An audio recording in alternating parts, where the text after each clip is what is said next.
মেঘ যতক্ষণ ধরে সেজেছে ততক্ষণই আহান নিষ্পলক দৃষ্টিতে ওর দিকেই তাকিয়েছিল। সাজ কমপ্লিট করে মেঘ আহানের সাইড কাটিয়ে আসতে নিলে আহান খপ করে মেঘের হাতটা ধরে ফেলে। তারপর মেঘকে আহানের সামনে দাঁড় করিয়ে নিজেও মেঘের পেছনে দাঁড়ায়। এরপর পাঞ্জাবির পকেটে হাত ঢুকিয়ে একটা বক্স বের করে।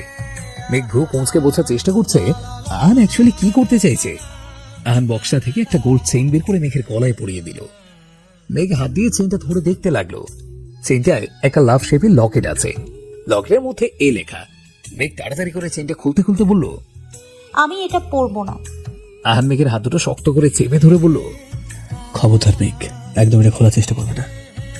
মেঘ নিজের হাত আহানের হাত থেকে ছাড়ানোর চেষ্টা করতে করতে বলল, দেখুন এটা এ লেখা, আমি এটা কিছুতেই পড়তে পারবো না। কেন? মেঘ খেপে গিয়ে বলল, আজব তো, আমার নাম মেঘ না, তাহলে আমি এই অক্ষরওয়ালা লকেট চেইন কেন পরবো? আহান তীক্ষ্ণ কণ্ঠে বলল, আমি দিয়েছি তাই পড়বে। দেখুন এটা যদি কেউ দেখে ফেলে তাহলে আমাকে সবার কাছে জবাবদিহি করতে হবে, সবাই আমাকে খারাপ ভাববে। আর এটা কার নামের লকেট? মেঘ বলে তুমি সত্যি কি এতটাই অবুঝ যে এটাও জানো না তুমি আমার নামের লকেট কেন গলায় পড়বে? কোনো ব্যাপার না, এখন থেকে জানবে যে ভয়ঙ্কর আগুনে আমি 6টা বছর ধরে প্রত্যেকটা দিন প্রত্যেকটা মুহূর্ত পড়েছি, সেই একই আগুন আমি তোমাকেও পড়াবো। তুমি ঠিক একদিন বুঝতে পারবে এতটা যন্ত্রণা দিয়ে আমি এতগুলো বছর বেঁচেছিলাম। আহানের কথাগুলো মেঘের মনের গভীরে গিয়ে কোথাও একটা সুপ্ত অনুভূতি তৈরি করেছে। শিরদাঁড়া দিয়ে একটা অদ্ভুত শীতল স্রোত বয়ে যাচ্ছে। মনের মধ্যে কেমন একটা অজানা অনুভূতি কাজ করছে। মেঘের ভাবনার মধ্যে হঠাৎ আহান মেঘের হাতটা জোরে চেপে ধরল। মেঘ ব্যথায় কোঁকিয়ে উঠল। আহান তীক্ষ্ণ কণ্ঠে বলল, কিন্তু মেঘ, আমি তোমাকে কখনো হার্ট করতে চাই না, একটা ফুলের টোকাও কখনো দিতে চাই না তোমার গায়ে। তাই প্লিজ কখনো এমন কোনো কাজ করবে না যাতে আমি তোমাকে হার্ট করতে পারতাম। আর আমার অনুমতি ছাড়া যদি কখনোই লকেটে খোলার চেষ্টা করেছো তাহলে আমার থেকে খারাপ আর কেউ হবে না। এই লকেটটা তোমাকে সবসময় মনে করিয়ে দেবে তোমার জীবনের সাথে আহান নামের একজনের খুব গভীরভাবে অস্তিত্ব মিশে আছে। নিশাদের ফ্ল্যাটের সামনে দাঁড়িয়ে আছে একটা কালো রঙের গাড়ি। গাড়িটার ভেতরে বসে আছে অভি, আহান আর মেঘ। আহান ড্রাইভিং সিটে বসে ফোন টিপছে, অভি ওর পাশে বসে ফোনে গেমস খেলছে, আর মেঘ পেছনে বসে দাঁত দিয়ে নখ কামড়াচ্ছে। অভি গেমস খেলার মাঝে মাঝে চিল্লিয়ে বলে উঠছে, এই ধর ধর ধর এটাকে, এই চলে গেল তো, মার মার মার মার, এই যা চলেই গেল। অভির এরকম চিল্লাচিল্লি শুনে আহান বিরক্তি নিয়ে বলল, তুই চিল্লাচিল্লি একটু বন্ধ করবি নাকি তোকে তো ফোন সহ একদম লাথি দিয়ে গাড়ি থেকে বের করবো। অভি গেমস খেলতে খেলতে ফোনের দিকে চোখ রেখেই বলল, আমাকে যা বলার বল, খবরদার আমার ফোনকে ভুলো কিছু বলবি না। ইউনো এটা আমার জান। তোর ওই জানের ভর্তা বানিয়ে আমি তোকে গেলাম ইডিয়েট। বলে আহান অভির হাত থেকে ফোনটা নিয়ে গেমসটা কেটে দিল। অভি চিল্লিয়ে বলল, আমার গেমস আর একটু হলেই আমি এই লেভেলটা পার করে যেতাম। শালা তুই আমার থেকে আমার জানকে কেড়ে নিলে তোর জীবনও কোনোদিন বিয়ে হবে না, দেখে নিস। আহান একটা ডোন্ট কেয়ার ভাব নিয়ে বলল, শকুনে তোমায় গরু মরে না। তার মানে তুই মানছিস তুই একটা গরু? বলে অভি হা হা হা করে হেসে দিল। অভির কথা শুনে মেঘও ফিক করে হেসে দিল। তখন রেগে মেঘকে উদ্দেশ্য করে বলল, সরাব খুব হাসি আসে তাই না? বেশি হাসলে আমি দাঁত ভেঙে দেবো। অভি হাসতে হাসতে বলল, ওর দাঁত ভেঙে দিলে কি তুই গরু থেকে মানুষ হয়ে যাবে? এমনিতেই মেঘ চেইন পড়তে চাইছিল না। সেই বিষয়টা নিয়ে আহানের মেজাজটা ভীষণ খারাপ হয়েছিল। তার উপরে অভির এই তেরা তেরা কথাগুলো রাগটা দ্বিগুণ বাড়িয়ে দিল। আহান রেগে অভির মাথাটা গাড়ির সামনে থাকা ডেস্কে চেপে ধরল। অভি ওর এক হাত দিয়ে আহানের মাথাটা ডেস্কের সাথে চেপে ধরল। তারপর দুজনের হাতাহাতি শুরু হয়ে গেল। দুজন যে যাকে পারছে মারছে, একে অপরকে চিমটি কাটছে, সুরসুরি দিচ্ছে, শার্ট ধরে টানছে, চুল ধরে টানাটানি করছে। কিন্তু দুজনের মুখ থেকে একটা টু শব্দ বের হচ্ছে না, যাকে বলে একদম সাইলেন্ট মারামারি। মেঘ হতভম্ব হয়ে বসে আছে। এত বড় ম্যাচিউর দুইটা ছেলে এইভাবে বাচ্চাদের মতো মারামারি করছে। ভাবতেই মেঘের হেসে ঘোড়াঘড়ি খেতে ইচ্ছে করছে। দিশা দৌড়ে এসে হাঁপাতে হাঁপাতে বলল, সরি গাইস, একটু দেরি হয়ে গেল। কথাটা বলেই দিশার চোখ গেল অভি আর আহানের উপর। ওদের দুজনকে এইভাবে মারামারি করতে দেখে দিশা হা করে ওদের দিকে তাকিয়ে রইল। অভি আহানের চুল টানতে টানতে বলল, এত দেরি কেউ করে মিস বিশা? দেখো তুমি এত দেরি করেছো দেখে আহান রেগে আমাকে মারছে। আর কি বলেছে জানো?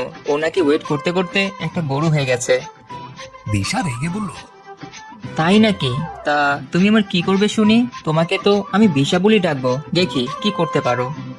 দিশা দাঁতে দাঁত চেপে আহানকে উদ্দেশ্য করে বলল, আহান ভাইয়া, আপনি এনাকে নাকের উপর একটা ঘুষি মেরে নাকটা ফাটিয়ে দিন তো।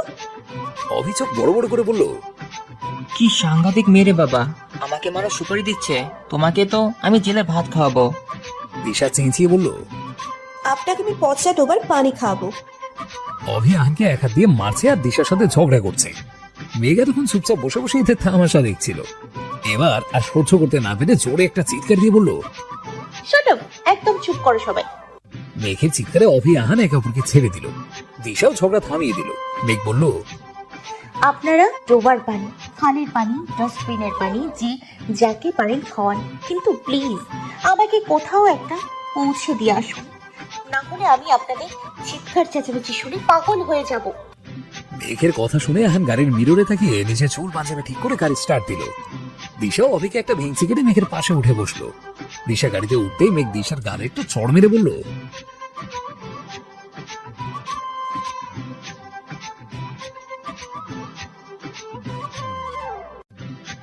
দিশাকে থাপ্পড় মারতে দেখে অভি তৃপ্তির একটা হাসি দিয়ে মেঘকে উদ্দেশ্য করে বলল, এই না হলে আমার কিউট বোন আমার সাথে হওয়া অন্যায়ের প্রতিশোধ নিয়েছে। বলেই অভি মেঘের সাথে হাই ফাইভ করলো। দিশা গালে হাত দিয়ে কাঁদো কাঁদো মুখ করে মেঘের দিকে তাকিয়ে আছে। আহান ড্রাইভিং করতে করতে দিশাকে উদ্দেশ্য করে বলল, ডোন্ট ওয়ারি দিশা, তোমার সাথে আমি আছি তো। ওরা দুজন বেশি বাড়াবাড়ি করলে দুটোকে গাড়ি শুধু ধাক্কা দিয়ে খাদে ফেলা দাও। আহানের কথা শুনে দিশা খিলখিল করে হেসে দিল, আর অভি মুগ্ধ দৃষ্টিতে সে হাসি দেখতে লাগলো। ফার্ম হাউসের পেছনের গার্ডেন এরিয়ায় দাঁড়িয়ে দাঁড়িয়ে সিগারেট খাচ্ছে মিহির। জায়গাটা একদম নিরিবিলি বলা চলে। আশেপাশে কেউ নেই। গেস্টরা সহ এবারে সবাই সামনের দিকটায় আছে, যেখানে ইফাতের গায়ে হলুদ হচ্ছে সেইখানে। ফার্ম হাউসের ছাদে ফেরি লাইট দিয়ে ডেকোরেশন করা হয়েছে। সেখান থেকে কিছুটা আলো ছটা এসে বাগানটাকেও মৃদু আলোকিত করে তুলেছে। হালকা হালকা গানের শব্দ মিহিরের কানে ভেসে আসছে। সেই সাথে লোকজনের হাতে তালির আওয়াজ তো আছেই, কিন্তু মিহিরের সেই সবের থেকে একটু ভ্রুক্ষেপ নেই। ও ওর মতো করে সিগারেটের বিষাক্ত ধোঁয়া উড়াতে ব্যস্ত। ভাইয়া তুই এখানে কি করছিস? সবাই তোকে টর্চ জ্বালিয়ে খুঁজছে আর তুই এখানে দাঁড়িয়ে আছিস। আমার সাথে চল তাড়াতাড়ি। খুব পরিচিত একটা কণ্ঠস্বর কানে ভেসে আসতে মিহির ঘাড় ঘুরিয়ে পেছনে তাকালো। দেখলো মেঘ ঠোঁটের কোণে মুচকে হাসে রেখা টেনে দাঁড়িয়ে আছে। মিহির এক পলক মেঘের দিকে তাকিয়েই আবার ঘাড় সামনের দিকে ঘুরিয়ে নিজের সিগারেট খাওয়ায় মনোযোগ দিল। এমন একটা ভাব করছে যেন ও মেঘে ডাক শুনতেই পায়নি। মেঘ ব্যস্ত কণ্ঠে বলল, কি হলো, এখনো দাঁড়িয়ে আছিস কেন? চল আমার সাথে। মিহির কাট কাট গলায় জবাব দিল, তুই যা, আমি পরে আসছি। পরে না, মাম্মাম তোকে এক্ষুনি যেতে বলেছে। আমার সাথে চল প্লিজ, না হলে মাম্মাও আমাকে বকা দেবে। মিহির বিরক্তির স্বরে বলল, তোকে এখান থেকে যেতে বলেছি না, যা এখান থেকে প্লিজ, আমি একটু পরে আসছি। মেঘ মিহিরের দিকে এগিয়ে এসে ওর পেছনে দাঁড়িয়ে ঝাড়ি মেরে বলল, তোকে বললাম না মাম্মাম তোকে আমার সাথে নিয়ে যেতে বলেছে। আর এখানে এভাবে ভূতের মতো দাঁড়িয়ে দাঁড়িয়ে কি করছিস বলতো? আমার সাথে চল বলছি। Make, don't irritate me. এখান থেকে যা বলছি। আমার মাথাটা ভীষণ গরম হয়ে আছে। কখন কি করে বসবো ঠিক নেই। আমাকে একা থাকতে দে প্লিজ। মেঘ মুখ বাঁকিয়ে বলল, তোর রাগ থাকে না কখন? আমাকে একটু বলবি সেটা। যখন তখন তোর রাগ সপ্তম আসমানে চড়ে বসে। কারণে অকারণে এত রেগেছিস কেন বলতো? এত রাগ স্বাস্থ্যের পক্ষে ক্ষতিকর জানিস না? আর এখানে আসার পর এমন তো কিছুই ঘটলো না যাতে তুই রেগে যেতে পারিস। তারপরেও যে কেন রেগে বোম হয়ে আছিস আল্লাহ জানে। মেঘের কথায় মিহির আর নিজের রাগটা কন্ট্রোল করতে পারল না। সিগারেটটা হাত থেকে ছুড়ে ফেলে দিয়ে মেঘের দিকে ঘুরে চেঁচিয়ে বলল, কখন থেকে তোকে এখান থেকে যেতে বলছি? কথা কানে যায় না? লাই দিতে দিতে এখন মাথায় উঠে গেছিস না? বড়দের কোনো কথাই শুনতে চাস না? কখন থেকে কানের কাছে এসে বক বক বক বক করে যাচ্ছিস? বিরক্তিকর একটা মেয়ে। মিহিরের কথায় মুহূর্তে মেঘের ঠোঁটের মুচকে হাসিটুকু গায়েব হয়ে গেল। চোখ দুটো ছলছল করে উঠল। মিহির ওকে বিরক্তিকর মেয়ে বলেছে, এটা যেন মেঘ কিছুতেই মেনে নিতে পারছে না। ওর খুব কষ্ট হচ্ছে। মিহির আগে ওর সাথে কখনো এইভাবে কথা বলেনি। মেঘের একদিকে যেমন কষ্ট হচ্ছে, তেমনি মিহিরকে সিগারেট খেতে দেখে রাগও লাগছে। মেঘ থমথমে গলায় বলল, তুই স্মোক কেন করছিস? জানিস না এইসব মাম্মাম বাবাই একদম পছন্দ করে না। আর তাছাড়া বাড়ি ভর্তি লোকজন, কেউ যদি তোকে এভাবে সিগারেট খেতে দেখে কি ভাববি বলতো? আর তুই তো কখনো স্মোক করিস না, তাহলে আজকে কেন করছিস? কে কি ভাবলো তাতে আমার কিচ্ছু যায় আসে না। আমি জাস্ট নিতে পারছি না। এদের এত নাকামত দেখতে ইচ্ছে করছে না। এদের সবাইকে একেবারে খুন করে ফেলি। মেঘ এবার ভালো করে বুঝতে পারলো মিহির কেন এত রেগে আছে। ও চাপা স্বরে মিহিরকে বলল, দেখ ভাইয়া, এখানে এভাবে চেঁচামেচি করে অযথা সিনক্রিয়েট করিস না। এটা আমাদেরই ফেস লস হবে। যা হচ্ছে চুপচাপ দেখে যা। মিহির হাতে ক্লাব দিতে দিতে মেঘের দিকে একটু এগিয়ে গিয়ে বলল, ওয়াও, এখন তো দেখছি আমার বোনও খুব ভালো নাকাম করতে জানে। যা হচ্ছে সেগুলো আমাকে চুপচাপ মেনে নিতে বলছিস না? সবকিছু বলে গেলি। এরা আমাদের সঙ্গে ঠিক কি কি করেছে সেটা এত তাড়াতাড়ি কিভাবে বলে গেল বলতো? আজকে যে মানুষগুলো আমাদের মাথায় তুলে রাখছে তার একসময় আমাদের কিভাবে কথায় কথা অপমান করতো মনে নেই? তোর ওই ডাইনি চাচি যে আমাকে সবসময় গুন্ডা রাস্তার ছেলে বলে ডাকতো, সে আমাকে আজকে মিহির বলে সম্বোধন করছে। আর আমার মাকে সবসময় দুশ্চরিত্রা ভিখারির বাচ্চা বলে ডেকেছে। আর এখন সেই ভিখারির বাচ্চাকে নিজের হাতে মিষ্টি খাওয়াচ্ছে, কারণ ওরা যাকে আগে ভিখারির বাচ্চা ভাবতো সে আসলে একজন বিজনেস টাইকুনের মেয়ে, যার বাবা ভাইয়েরা চাইলেই তোর ওই ডাইনি চাচির মতো হাজারটা মালিকে নিজের বাড়ির কাজ লোক বানিয়ে রাখতে পারতো।